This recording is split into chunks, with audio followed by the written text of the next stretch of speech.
बुद्ध महान पर्याय, क्षमताशील समाधि, महान वैज्ञानिक, विश्व के 67 देशों के अर्हत विश्व गुरु के चरणों में श्रद्धा सुमन अर्पित करते हुए एवं विश्व का एक सबसे बड़ा संविधान, जिसमें 395 अनुच्छेद और 10 अनुसूचियों वाला संविधान के रचयिता बाबा साहब भीमराव अंबेडकर के चरणों में श्रद्धा सुमन अर्पित करते हुए, जैसा कि आज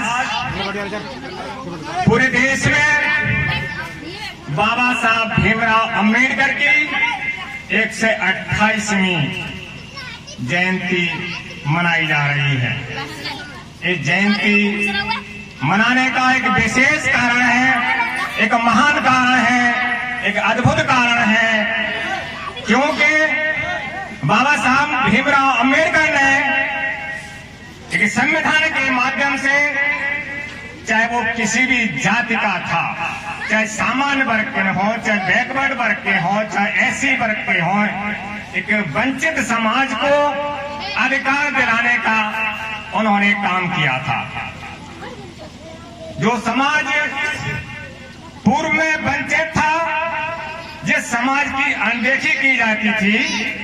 उस संविधान में नियम और कानून को लाकर इस वंचित समाज को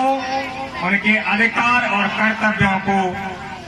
बाबा साहब भीमराव अंबेडकर ने अपने संविधान लिखकर दिया था। माननीय भीमराव अंबेडकर के द्वारा ही आज प्रत्येक समाज के लोगों को वोट देने का अधिकार प्राप्त है, क्योंकि भीमराव अंबेडकर जानते थे कि किसी भी देश में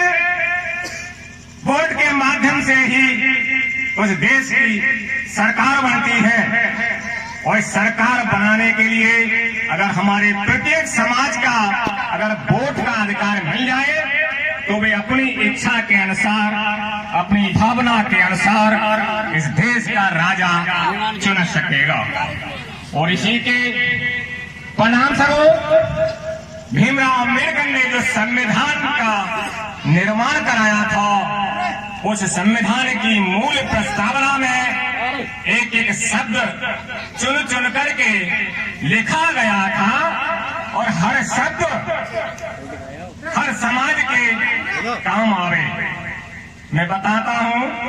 कि संविधान की जो प्रस्तावना है, उस संविधान में जो एक एक शब्द लिखा हुआ है, मैं बता रहा हूं, उस संविधान की जो मूल प्रस्तावना में है,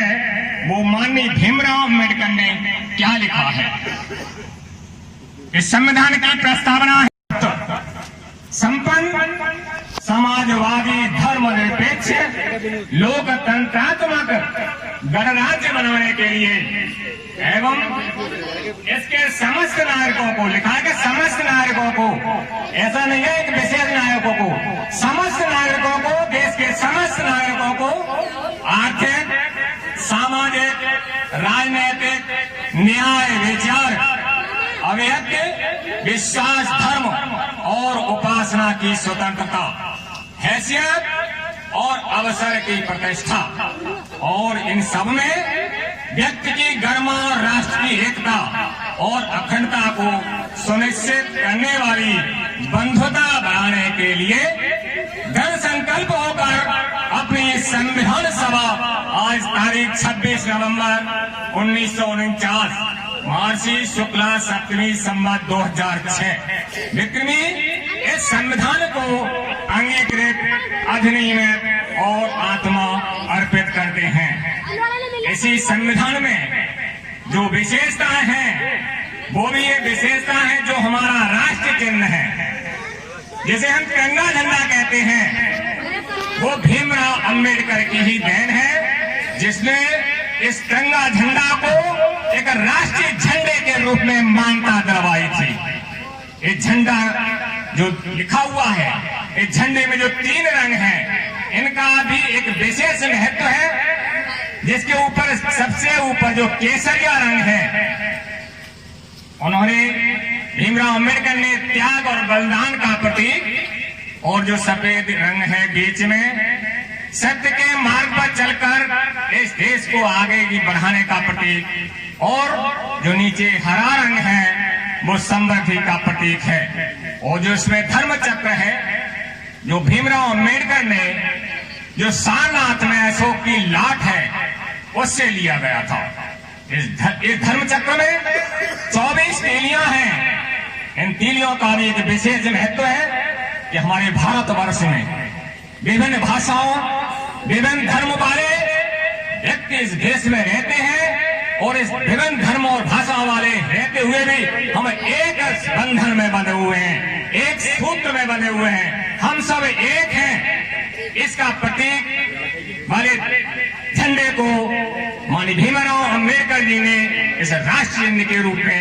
राष्ट्रीय तिरंगा झंडा के रूप में घोषित किया गया था। और इसी तरह से एक हमारा राष्ट्रीय चिन्ह भी है। इस चिन्ह को भी भीमराव अम्बेडकर ने राष्ट्रीय चिन्ह घोषित किया था, जिसमें एक और हाथी, सांड, घोड़ा और बैल और गाय है। इसका भी एक अपना महत्व है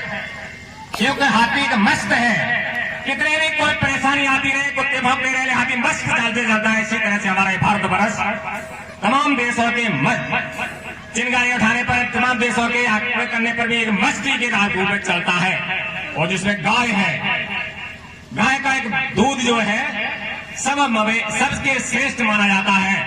इसलिए इसमें गाय का दूध को गाय को इसमें पेश किया गया है।